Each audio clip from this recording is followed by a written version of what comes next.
Welcome to this Zoom call where I am talking to James Roguski regarding the WHO and all the different things that they are coming up with. How are you doing, James? Oh, I'm doing good. I haven't been getting much sleep lately because I'm 9 hours behind Geneva. And so when they're doing something, it's the middle of the night for me. But now is crunch time. Now is the time for people to really be paying attention. And unfortunately, it seems like people are getting more confused. So hopefully we can clarify some things for everybody. Yeah, you just clarified for me right now why I saw an update from you in the middle of what would have been the night for you. So I remember when you first got me interested in this WHO. Actually, I was interested in the WHO. It was just very difficult to get proper information on this. And then I found your channel and your videos, and I felt that they were very informing. And I think this is the fourth time we are doing a Zoom call, which we record, which we're putting on record to share with other people here in Denmark, Scandinavia, and in Europe, and the rest of the world for that matter. But I have a local audience here. So I'm very thankful that you are joining us for yet another call. Well, one of the things that I've found is that in addition to what people talk about, mis, dis, and mal information, there's also the problem with old information because things change, and incomplete information and information that's cross-wired, right? You take this information and you attribute it there. So let's see if we can sort this out. We'll give ourselves, a half an hour or so, and ask me questions, and we'll see what we can do to clarify all this. Exactly. First of all, let's set the scene here, because what is it actually we're talking about? We're talking about the WHO, the World Health Organization. It's a United Nations subsidiary, which means that WHO is actually a UN organization. And as you said, they are having their headquarters in Geneva by the Geneva Lake in the Palace of Nations, I think it's called. And this is where they are having a lot of things going on since this corona, because they were actually the ones who were shouting out that we've got, and they were in their right to do so because of some regulations that a lot of countries, I think 196 countries have actually agreed on. So the WHO back in 2020 actually shouted out, we've got a pandemic, and that was of course because of the COVID-19 outbreak. And since then, they've been working on actually accumulating more power in this central organization, so it's easier for them somehow to tell us in Denmark and you in the US and all other countries what to do in case of pandemic. And since then, I understand that you've been following WHO in their different actions. Is that right? I just want to change a little tiny bit about what you said. And this is how these stories go off the rails, okay? You said that the WHO can tell us what to do. No, they can't. No one has authority over your body unless you get confused and you think that they do. Emergency be damned. You have a right to what I call informed dissent. You have the right to be informed, but regardless of what that information may be, you have the right to say no. No means no. So let me dive in, because we're going to try to condense this. Yeah. And so there's two separate negotiations going on, and it seems like everyone wants to lump all of that information and talk about the quote unquote pandemic treaty. So let me just talk as up to date as we have at the moment. We're recording this on the day before my 64th birthday. So on April 24th, I'm going to be 64. We're recording this on April 23rd. So happy birthday to me. What's going on at the WHO with the proposed, what most people call a treaty? They call it an agreement. But I've been saying for this whole time, because at the very beginning, They said that what they thought they should have is a framework convention.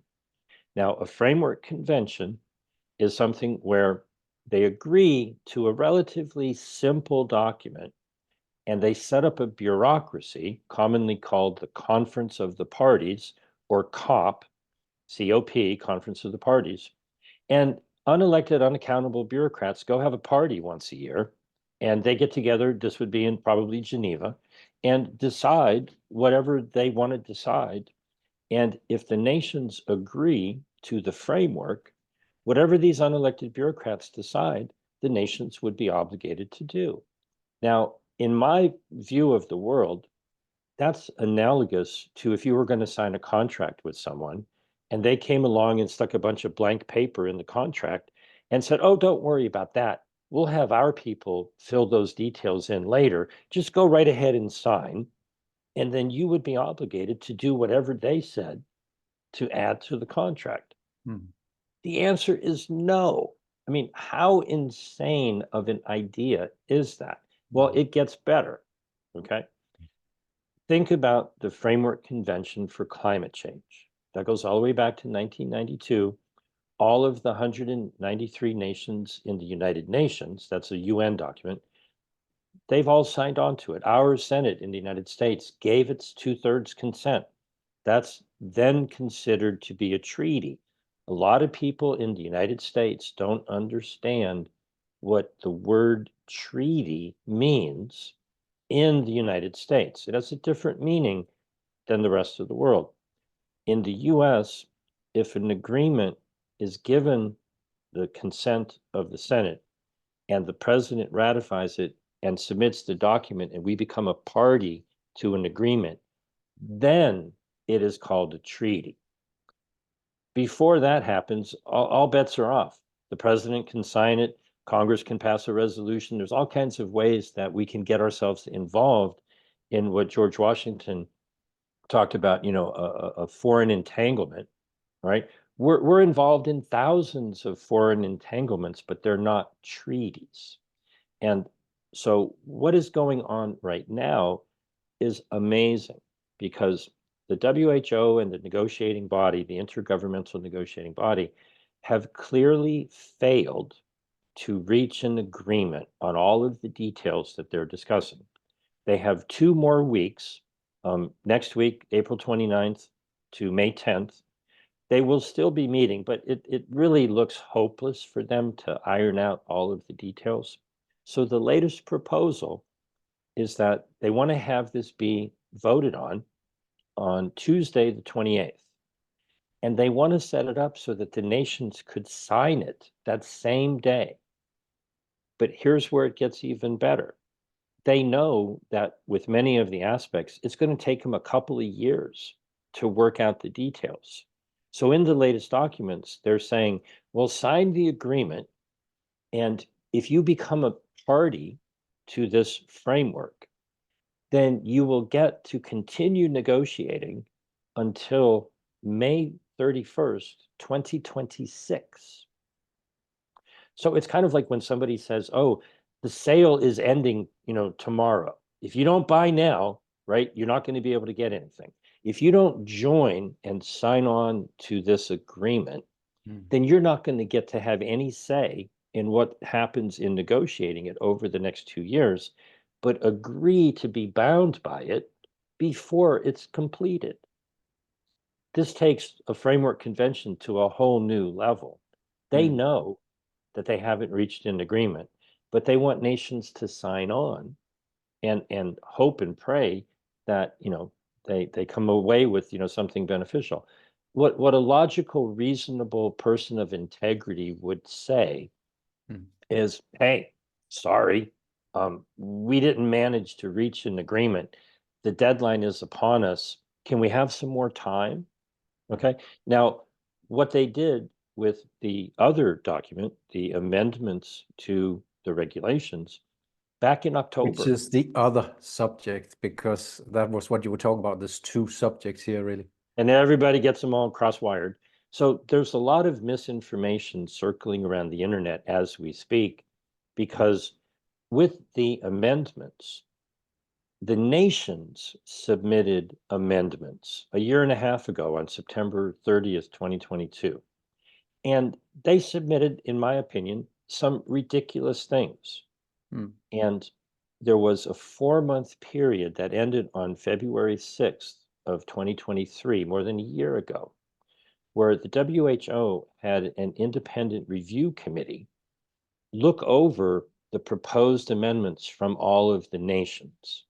And more than a year ago, they put forth their report, and they essentially said a lot of things that I agreed with. They said, well, we really can't put financing in the regulations. You really can't take away dignity, human rights, and fundamental freedoms. So, hey, India, what are you thinking? And, through the grapevine, India said, oh, that was a misunderstanding. Never mind. Okay, months ago. Bangladesh wanted to cross out the term non-binding, and other language in what Bangladesh and the African nations and Malaysia proposed would have made it appear that recommendations would have become binding. And the review committee, report said, hey, wait a minute, that changes the whole nature of what's going on. So over a year ago, those things were pretty much called into question. And the problem is they kept everything secret. And so we were all left to wonder, what in the heck are they doing? Because they never let out a new version. Well, I've been advising caution this whole time because, they know what's in the document. And you could bet that Tedros Ghebreyesus, the Director General, has been advised as to what's currently in the document. And they've been saying for over a year, no, it's not about this, it's not about this, it's not about this, but they've been keeping it secret. And so finally, about 6 weeks ago, I uncovered, someone else had published a leaked version of the amendments. Yeah. And I went through with a good friend, we went through That about, was the draft of the amendments. it was a leaked negotiating text of the vast majority of the amendments. It wasn't the whole document. There were some things that were missing. A good friend of mine and I think we did like 8 Zoom meetings where we read the document back and forth to each other, and we analyzed every little tiny word in it. And I published about 6 or 7 weeks ago, rejecttheamendments.com. And so I put out the problem things that were still clearly remaining. And I might as well have dropped it into a black hole. Okay. Nobody wanted to talk about it. Okay. And so finally, over the past week, the working group, in advance of their last meeting, which is happening as we speak this week, April 22nd to the 26th, they published an updated draft of the amendments. And people are getting very excited because the things that were long gone a year ago, but they did that in secret, are now, clearly, even though I reported on this 6 weeks ago, now people are realizing, oh, those aren't in there anymore. Everything everyone's been saying for the last year, it hasn't been there. People have been beating a dead horse. It was dead long time ago, but people were still beating on it. And in the meantime, other things have been added. And so I don't know if this makes sense for people who aren't sports fans, but if you've ever seen a race, whether it's someone running or a car race or a motorcycle race or a bicycle race or some sort of competition where the person thinks they've won, but at the last minute, somebody comes running up behind them and passes them just before the finish line. Now is not the time to claim victory. Now is the time to push as hard as possible about the things that they've been hiding. And for the people who have just awakened to the fact that some of the more ridiculous things are not in the document, well, they haven't been in the document for over a year. And what's in the document is what's important. And so I appreciate everyone's excitement and enthusiasm that some of the really stupid stuff is gone. But there's a lot more stupid stuff in there. And the treaty has never, ever been about the things that most people have been saying it's about. It's a trade deal. It's not about controlling your life. It's not about controlling doctors or mandates or lockdowns or any of that sort of thing. The treaty has always been that the WHO wants to oversee, and I'll give a very brief summary. They want billions of dollars to utilize the One Health approach to go looking for pathogens with pandemic potential. But every time I hear that phrase, I think they're looking for pathogens with pandemic profiteering potential so that they can bring them into a WHO laboratory coordinated network, do whatever it is they do to find the genetic sequence. Because if you think about what happened in 2020, and then again, what happened with Omicron, the genetic sequence of a scary, scary pathogen, whether it exists or not, the sequence can be used to manufacture biological products that can then be inflicted upon people, whether they work or not. And so the new gold rush is in the treaty that is not about controlling your life or lockdowns or censorship or any of the things that people have been saying. They're getting it all mixed up. I think I can summarize it in a sentence. Whatever local officials attempted or successfully infringed upon your rights and freedoms over the last 4.5 years, they did not need any amendments and they did not need any treaty to do what they did over the last 4.5 years. Those issues are local issues. Each individual person, wherever they live, city, school, county, province, whatever name is given to the jurisdiction that various countries have, all the way up to your national government, those problems are not dictated by the WHO. What is done is if the WHO makes a recommendation, there's a psychological game that is played on people's minds.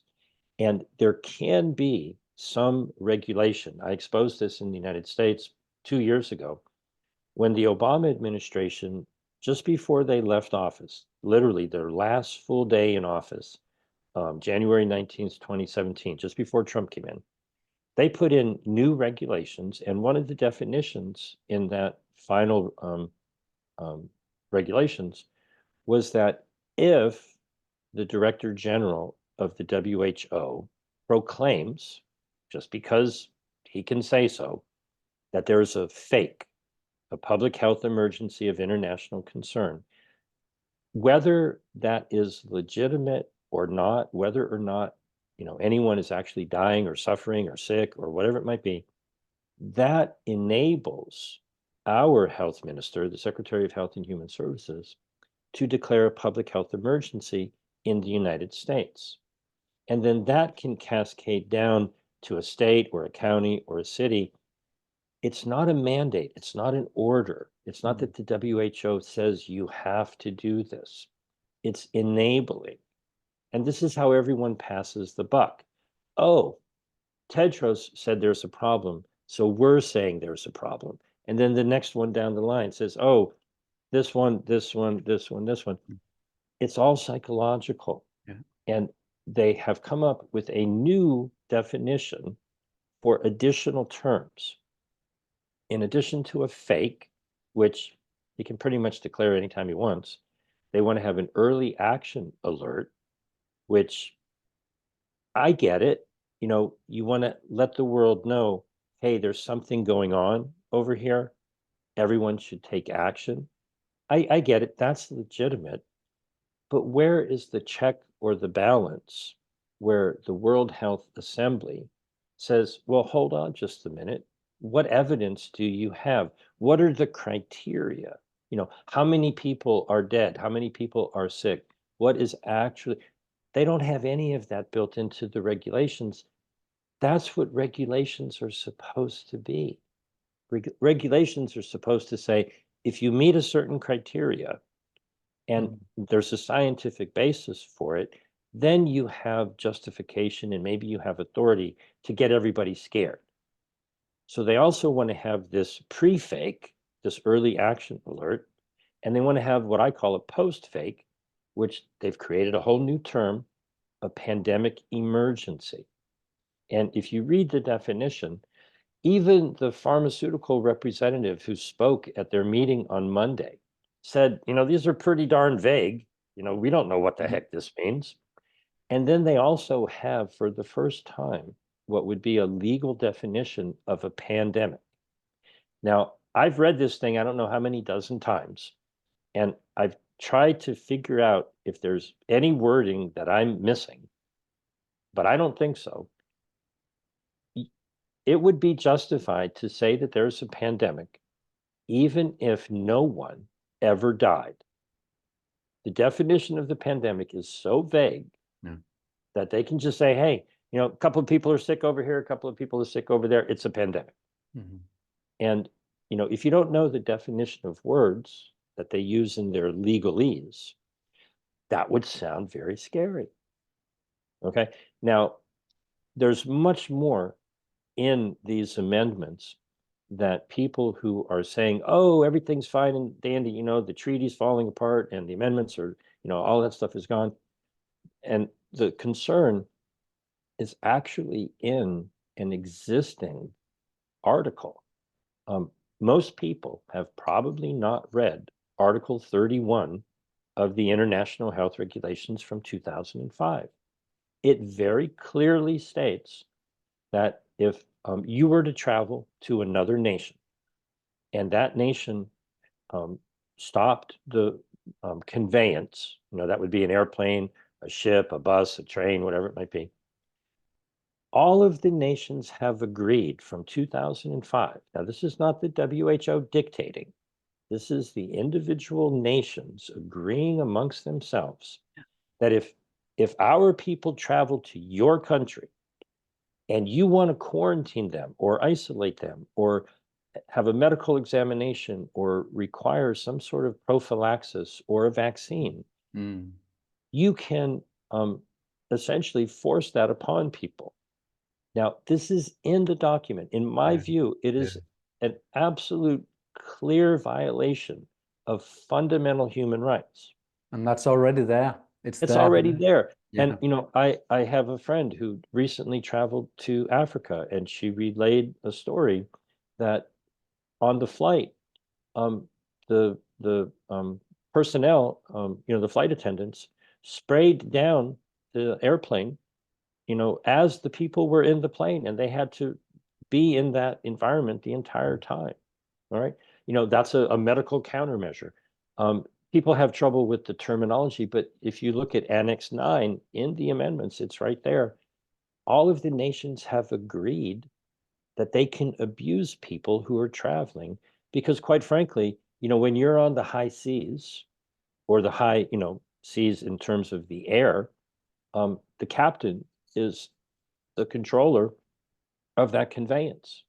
And so when you're traveling from one jurisdiction to another and you're over, the ocean or outside of any international boundaries, your Constitution, your Bill of Rights are subsumed by this international agreement from 2005. Well, they're not happy with that. They want to add some language to Article 24 that says that they can institute isolation or quarantine as appropriate. Well, I looked for a definition of appropriate, and there isn't one, right? So what is appropriate for the captain of an airplane or a ship to do to the people on board as they are traveling or embarking or disembarking? They also want to add language to Article 27 to quarantine the entire conveyance. So if you're on a cruise ship or an airplane and somebody coughs or they don't pass, a rapid antigen test or they have a fever, there's a term in the amendments that is the word suspect. So if you're anywhere in the general vicinity, you would be declared a suspect. and you could be isolated, quarantined, given a medical exam, forced or, compelled, I think is the term that they use, compelled to undergo some sort of prophylaxis or prevention or a vaccine.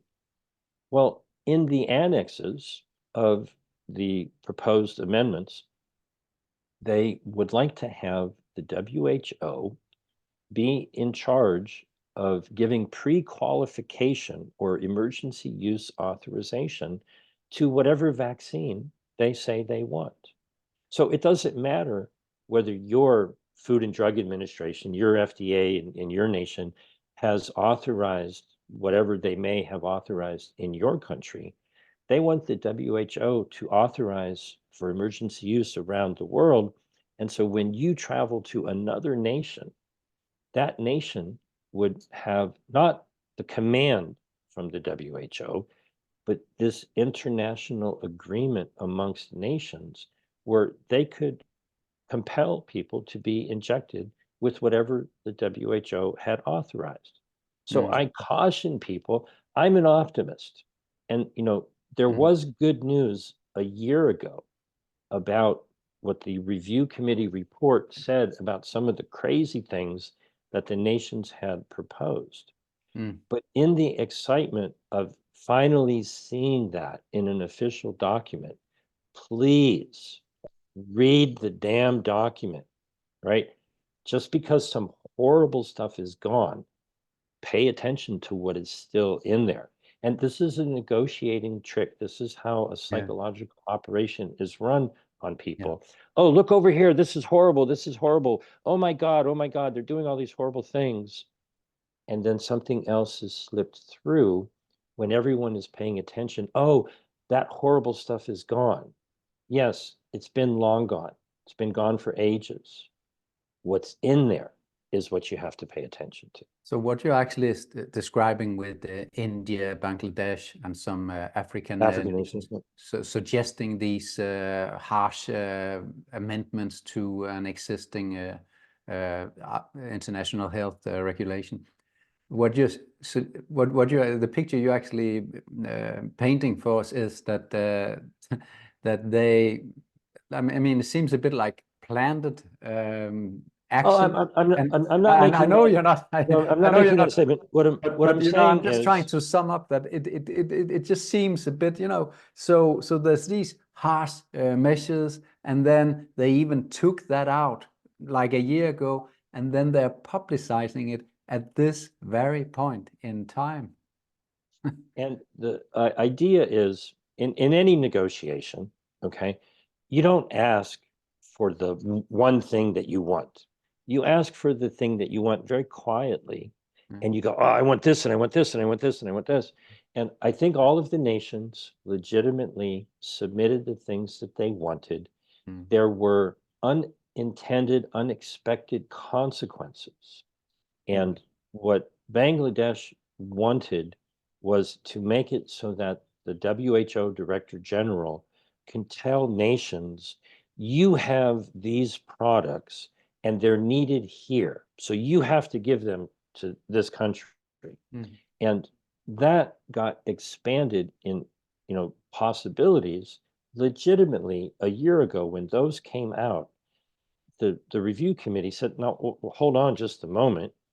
If you universally make recommendations be orders, that has unintended consequences. Hold on just a moment, right? So that really went away ages ago, but people kept beating that dead horse. 6 weeks ago, we got access to the fact that was not in the leaked document. And so now when people are looking at the new version that is official, it's not final, they're still negotiating, okay? But those, ridiculous things are not in there. But there's some things that are even more ridiculous that are in there. So dig in, everybody. Go to rejecttheamendments.com, rejecttheamendments.com. That's what I published 6 weeks ago.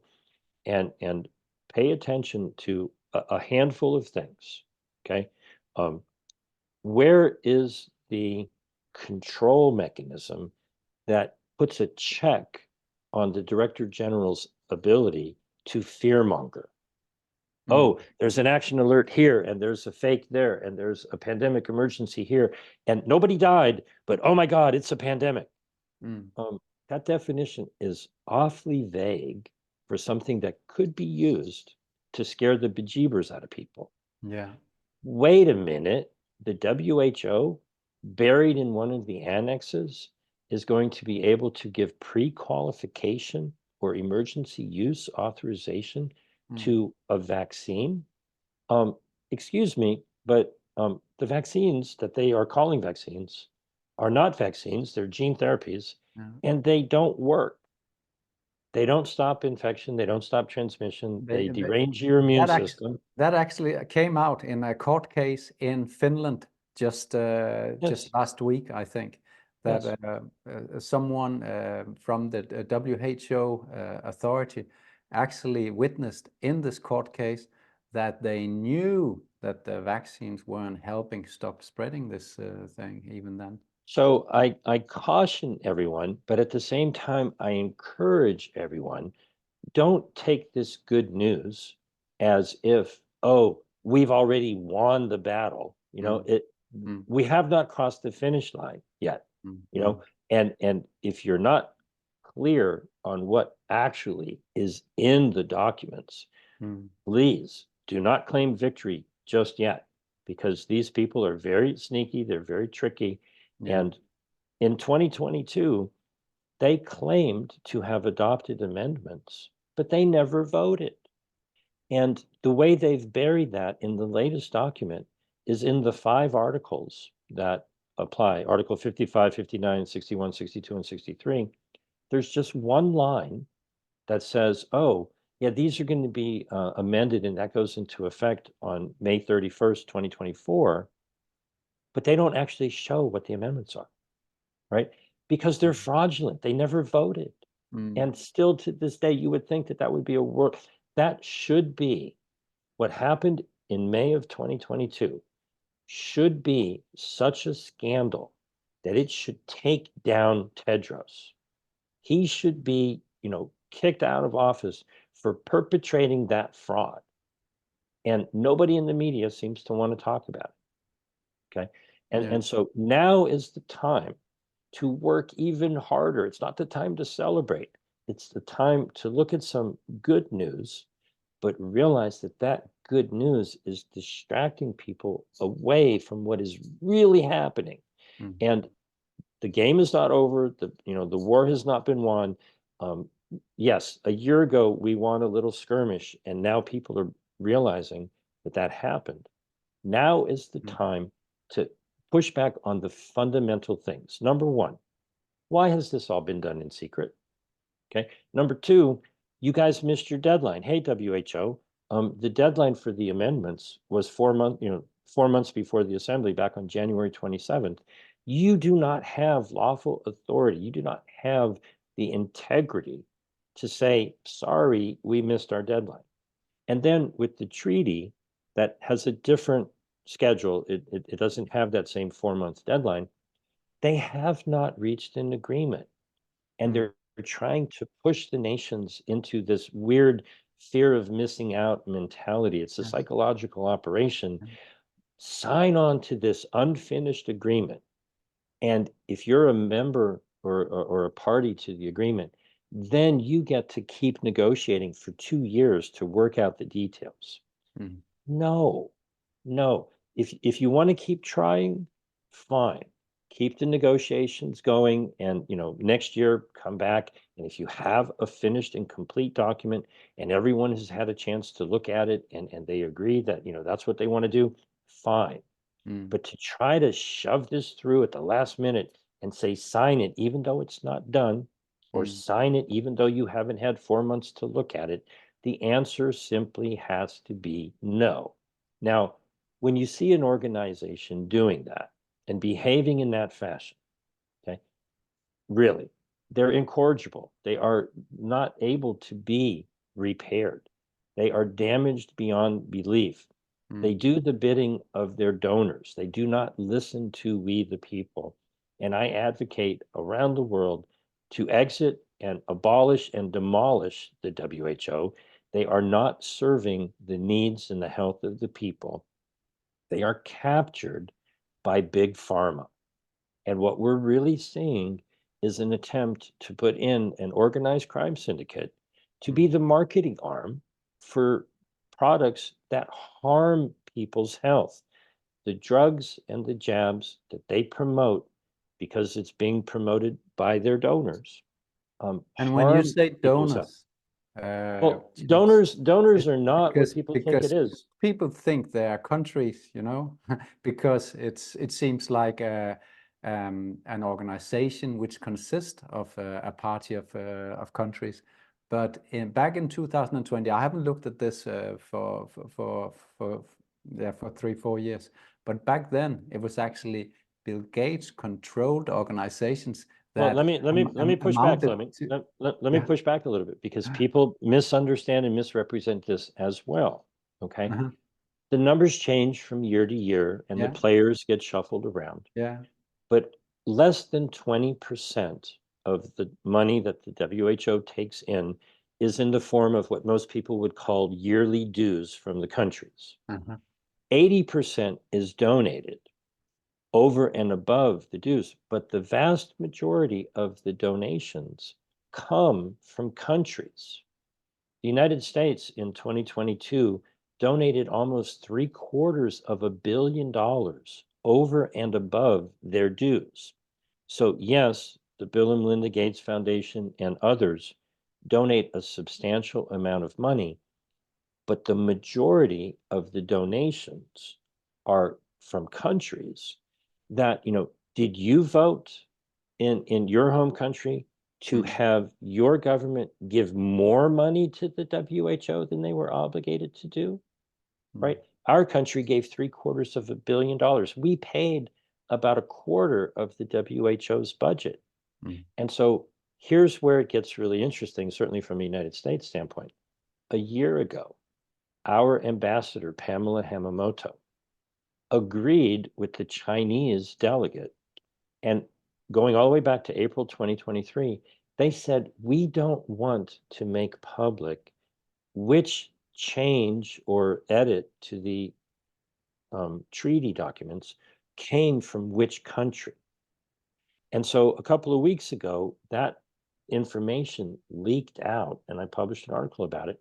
And if you look at the 517 suggested edits that were made by the United States, the vast majority of them are in support of big pharma. And so what they don't want you to know is what all of the players are actually doing in these negotiations. This is a trade agreement, and the nations who have big pharma interests, the manufacturing and the corporate headquarters and all that sort of stuff, they are actively putting suggestions into this treaty to protect their financial interests. And the argument is that the smaller nations want a piece of the pie. This is not about your health. This is not about mandates. This is not about national sovereignty. This is not about any of the things that you may have heard in the alternative media. If you read the document, it reads as, setting up an organized crime syndicate. I call it the new OPEC. It's not the oil producing and exporting countries. It's the Organization of Pandemic Emergency Corporations.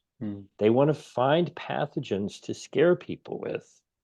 Once that is done, they're not going to command your nation to do anything.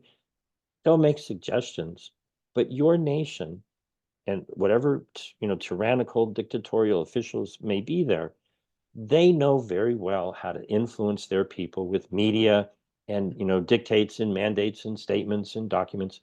And they know that many people will comply because they believe it's an order, not because it has the force of law, but because it has the force of some kind of power or influence or coercion. And so these documents are not what people have been led to believe they are. And They've changed, and at this point in time, the documents aren't even done. and they want nations to agree to them anyways. It's insane. And we need to touch base on that sovereign subject that is a part of this whole thing. But before we do that, James, I saw some very uplifting pictures from Japan, I think a week back, where it seemed like a lot of people in Japan were actually waking up to what was going on, because there was a lot of people on the streets. And I didn't think about it, I instantly sent a link to you, but of course you had been involved in the whole time, I suppose. I cannot take any credit for the organization of those rallies. I don't live in Japan. The people involved did a spectacular job. But all the way going back to last year, I've met with and gave briefings to the people who were behind all of that. And Wow. Professor Inui actually even, did me the honor of putting me in his book. These things don't just happen. No. What happened is months ago, they got very clear on what was going on. And in the article that I published, you can see, actually the briefings that we had are public. You can see what was discussed. And so they did a great job of understanding and sharing that understanding with the people in, their location. And, maybe it was approximately 20,000 people in the street saying, no, we don't want this document. And so it's every reason for optimism. It's wonderful. They did a spectacular job.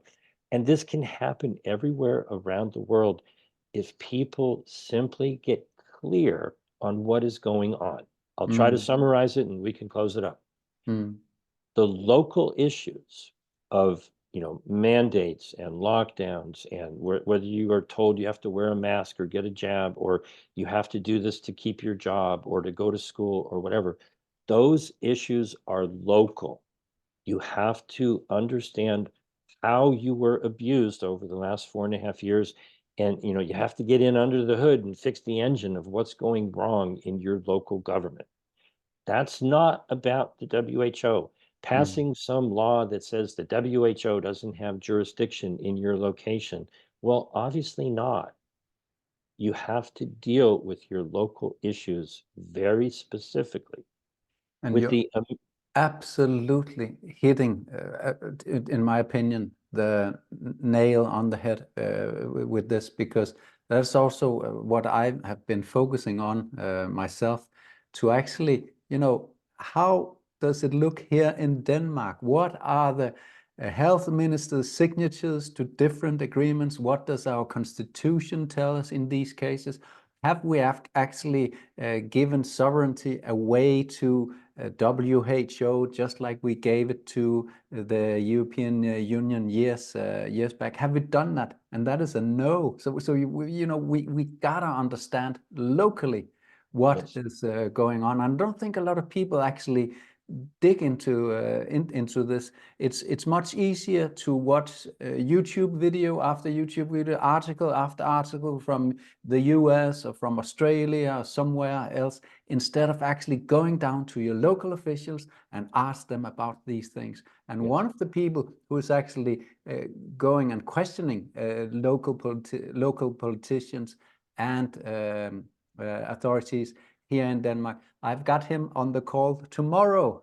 So we'll do a follow-up on after watching your video here one more time. We'll do a follow-up to actually try and get the Danes to understand much more thoroughly what this means for Denmark, and what Denmark's part in this actually is. I have often referred to the WHO. They have many names, okay? But the World Hypnosis Organization, what they did is they said, ooh, scary, scary, scary. Look at this. It's very, very scary. And data and information and, PCR tests that gave all kinds of false positives, and a wonderful psychological operation. Now, obviously, people's health is a unique thing.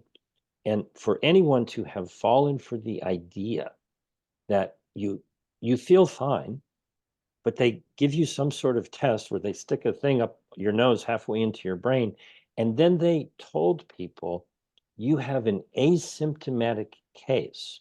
So you have to go into isolation. People fell for that story.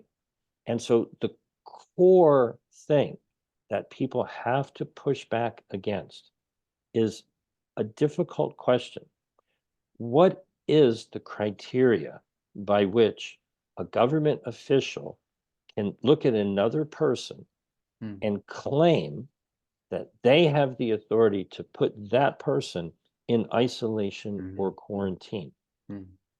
If you have a fever, can they quarantine the whole boat because one person has a fever? Well, if they say that's appropriate, how do we have our laws and regulations structured so that a proper task, if there's some kind of contamination, if there's, an insect infestation, and you have to, do you have the authority to just spray pesticide over people inside an airplane? Or do there have to be rules to protect people's rights, and legitimate rules that authorities are obligated to follow so that they do not violate your rights while doing everything to keep people safe? These negotiators have not even attempted to touch that issue. They are not even remotely discussing, hey, hold on a moment, the jabs don't work. The jabs aggravate the problem. Hey, the tests don't determine whether or not a person is a danger to the person next to them. It might very well be that the person who got jabbed is, shedding on the person next to him. So how do you determine who is a hazard? That is where, medicine and health and law meet. And they are not even attempting to settle that issue. What gives anyone the right to say to another human being, oh, you're a hazard and I'm going to lock you up? That is the crux of this problem. And they're trying to paste over it with, hey, we just need to have geographically distributed manufacturing so that everyone around the world can have their own manufacturing plant to make more jabs, because the problem will be solved by more jabs. Well, that's a deeply fraudulent, fundamental premise of all of these negotiations. And for that reason alone, these negotiations need to stop. A review of what is it that you people are thinking. You do not have the right to say to another human being, I think it's appropriate to lock you up, and give that authority to someone. And you do not have any evidence whatsoever that the way to prevent a pandemic is to look for pathogens, bring them into a laboratory, do gain of function on them, turn that into products that make a profit. That's just corruption. It's blatantly obvious. And so, that's what's in the treaty, what's in the amendments is this, ability to abuse the rights of people traveling internationally. Everything else is local. And so I hope that people, gain some beneficial clarity from our discussion. I'm readily available. I'm in the United States. My phone number is 310-619-3055. You can reach me on Signal or Telegram or WhatsApp. That's how we got connected. And everything's on jamesroguski.substack.com. But the simple answer is, number one, what's with the secrecy? Number two, what's with the hurry? And what in the world makes people think that more jabs and more tests and more laboratories and more, bringing pathogens into those laboratories is the way to stop the next pandemic? That's what caused this problem in the first place. And then the definition of a pandemic is so ridiculously vague. It's very clear that these negotiations are a complete and total sham. They need to be shut down. We don't need to celebrate just yet. Take a little bit of good news and get yourself fired up and get in there and get to work and stop this. And, along the way, let's really evaluate, what is the WHO doing? If that organization can be corrupted to this level, they need to be abolished. That's the only answer.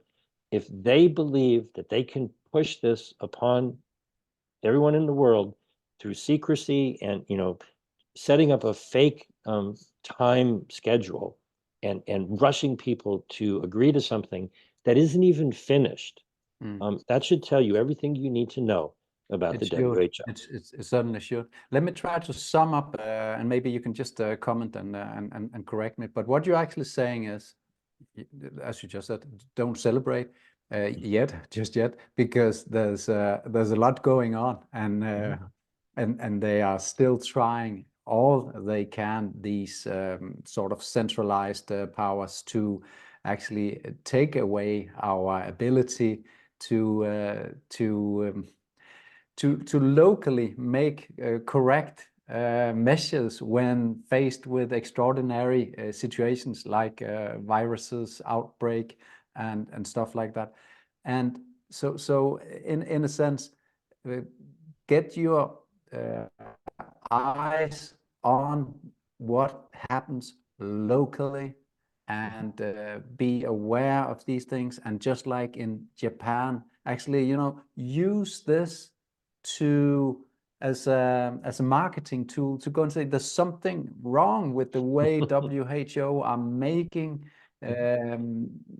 all their judgments and all their decisions, and so on. So thank you for making it so obvious, WHO, there's something wrong in your own organization with the way you're dealing with these pandemic treaty and these amendments to the existing international health regulations. There's reason to be optimistic. Also, you reset. Yeah, there's reason to be optimistic, but that's not reason to sit back and say, "Oh, it's all good." Okay, we have a lot of work to do, and when they declare that they've failed, and these amendments and new agreement they've given up, okay, and then people and nations start looking at the WHO and start deciding to exit the WHO, or if you have a local election coming up, and you vote for politicians who are in alignment with your ideas, your desires, and they properly represent you.